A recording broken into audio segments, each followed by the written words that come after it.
The Universe 7 EZAs are quite powerful, but how should you build their hidden potential? How's it everybody, Celtic Link here. We're back for another Dokkan battle video. In today's video, we are taking a look at the LR Team Universe 7 and the LR Frieza and 17. These are the two most recent EZAs on Global Dokkan, and we're going to be talking about how to build their hidden potential, because I mean they kind of got a lot going for them, and they're both serving majorly different roles for the team, so that's definitely going to influence how you may want to build them, especially depending on what variation of the superheroes team or reps of Universe 7 team you want to run. So let's go ahead and let's start with Team Universe 7 here. So Team Universe 7 is getting attack and defense 177% on their passive. They get key 1 up to 5 and reduce damage received by 7% up to 35%, and chance for a critical hit 7% up to 35% per reps of Universe 7 category ally on the team. They get an additional 77% damage reduction additional 77% attack and defense, and additional damage reduction 17%, and additional chance for performing a critical hit 17% when there are 5 or more reps of Universe 7 allies on the team. They randomly change key spheres of certain type to rainbow key spheres when HP is 77% or less once only, and they also get an additional 77% when key is 17 or more. They get an additional 77% and launch an additional super attack when key is 22 or more, and get an additional key 3 per rainbow key sphere obtained. They also get an additional key 1 and attack and defense 7% for all allies, self-excluded, plus an additional chance of performing a critical hit 7% per rainbow key sphere. And if that passive wasn't enough, right, giving 7% attack and defense to all allies per rainbow key sphere, they're also supporting allies on their 18 key. Their 18 key will cause more mega colossal damage and raise allies by 30% for 2 turns, while also increasing 7% chance of critical hits. Their 12 key is given another 30% raise, but it is only for the singular turn. So these guys have the potential, right? If a turn goes well, right? Let's say you get the 22 key plus the additional hidden potential, meaning you're launching 3 super attacks, right? So on those super attacks, you are launching, you are giving allies for the single turn 30, right? 30 and 30, right? So that's 90% support on that. 30% support for the next turn, right? But 90 on the singular turn for anybody who's attacking after them. Add on to that, depending on how many rainbow key spheres obtained, you could potentially get, right, another up to, right, 35% here. Now I mean, you're probably not going to get 5 rainbow key spheres. At best you might get 2 to 3, so that's still an additional, 14 to 21% on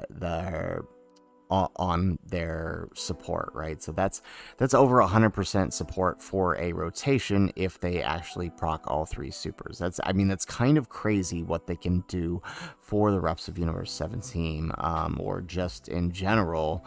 You're right, you might have these on a superhero variant, so they would be buffing other superhero characters. Now they do have an active skill that greatly raises attack temporary, causes ultimate damage to the enemy, right? It's pretty much doing the same thing it did before. It's just now it's stronger because of course his stats are stronger. So all in all, right, looking really good, but that begs the question, how should you build his hidden potential? Well, given that he is an int type, right? As an int type, we can see that they would have, if we scroll on down here, as an int type, right, their base is evasion, right? So on evasion, right, if you were to fully invest into them, they would have a 20% chance to evade enemies' attacks, including super attacks. But again, they do want to take advantage of their support. That's their function, right? So you would possibly want to increase their additional attack. However, as an int type, the best they're going to be able to do is 15 nodes, which is going to net you an extra 30%, possibly 40 if you invest fully. Now, I would say that they do not need critical hits, right? Because it's, one of the things that they're being provided the most of, right? They're getting critical hit through their passive. They're getting it through their super attack effect. If they're on team with LR UI Goku and LR Super Saiyan Blue Evolution Vegeta, those guys are giving crit. So crit may not necessarily be what they need. And I mean, to be completely honest, while they can deal damage, that isn't their role. Their role is support. So you want to take advantage of that. So, I mean, for these guys, I would say additional attack should be the primary. Get that up as high as you can, 40%, so you can get that potential 90% super turn, or 90% support on super turn.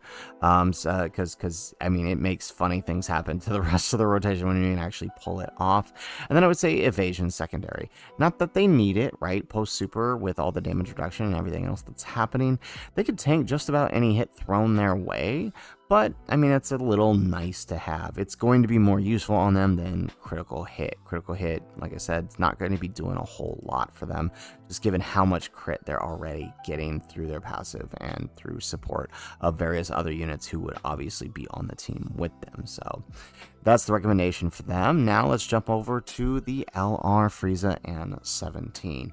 So these guys are really interesting because they're kind of like Evo Ken in a way, but I mean, honestly, I feel like a little bit better, right? So they have attack and defense 177%.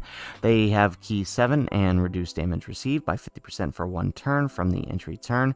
They launched 2 additional attacks, each of which has a high chance of becoming a super attack. They launched an additional super attack with a great chance of performing a critical hit when 77% or less. They had key 1 up to 7 and additional attack and defense 11% up to 77% with each attack performed. They get an additional key 1 up to 5 and attack defense 20% up to 100 with each super attack performed, and an additional critical hit 17% and reduces damage received by 17% within the same turn with each attack performed. They do have an active skill that will raise their defense 77% and give them key 7 for the turn. So what's really interesting about them is you combine all of this build they're getting on their passive, right? Up to an additional 100% per super attack, right? Which, right, if you're lucky, you're getting 3 in a turn, right? So that's a 60% raise. I mean, it could be pretty quick to get them up there. However, right, you're only getting a 50% chance to launch those additional super attacks, right? So they've also got an additional 77%, right, with each just attack. So even if they're not performing the super attack, they're still getting on the normals some build, right? So a total of 177 build.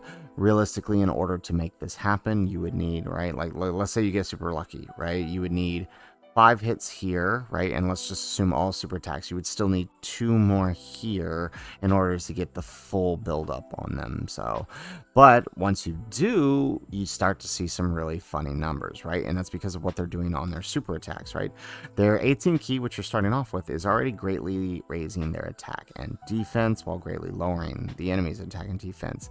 Now, where things get interesting is what they're doing on their 12 key. Their 12 key actually massively raises the attack for 1 turn. So that means every subsequent 12 key after that first one is dealing that much more damage, right? So you could potentially see, right, them go from like a 23 million super into a 17 million super, into a 19 million super, into a 20 million super, right? Like if they actually got all of their super attacks. So like they do some crazy numbers, and I do feel like although it is a 50% chance, they tend to be a little more consistent and a little more survivable, I've found, than say like EvoCan. Not to say that EvoCan's bad, but these guys are doing a lot. I mean, the only issue is, right, like when you look at their 200% leaders, it's like if you want to run them on the superheroes variant, well, they're not on superheroes, so the only way to run them with those other characters is to be on Tech UI or the androids team. But it is worth it because they are that good.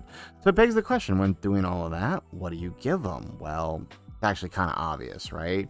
They have crit built in, basically. Plus, they're probably on a team with these guys, especially since they're pretty decent linked partners. Plus, they're probably on a team with LR AGL UI and LR Super Saiyan Blue Evolution, which means they definitely don't need crit, just like the Android 17 and Universe 7. So I would say to take full advantage of their build and take advantage of those massively raising attacks. Again, combo attack is the way to go, right? As a Fizz type, they will get a natural 20 fully invested, which means a 40% chance, which means if you add into hidden potential orbs, right, skill orbs, you get this up to 50%, right? Which means like you, more often than not, you will be getting that extra super attack, and it will be worth it because, again, remember, greatly or massively raising that attack. It's really, really, really gonna help him. And even if it's a normal early on, it's just gonna help him get this build a little bit sooner. So it is definitely worth it.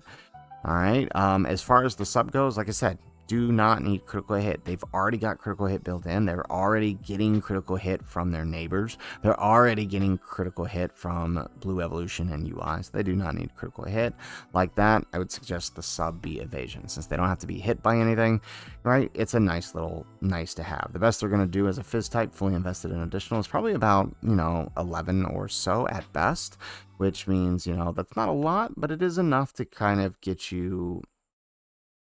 It is enough to, give you an extra roughly 10% chance, right? So out of every 10 attacks, you'll be lucky if you miss at least one, which isn't necessarily all that bad, but that is definitely my final recommendation.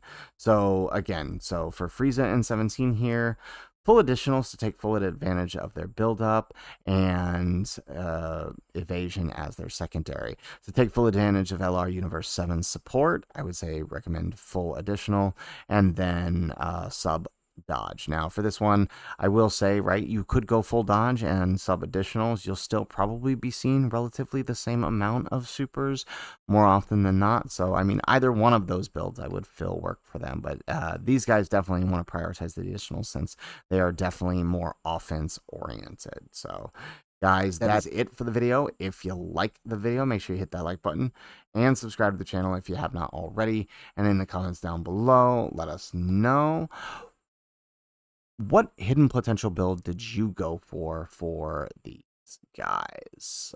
Would love to see the different builds you guys came up with in the comments down below. Otherwise, guys, as always, thanks for watching, and aloha.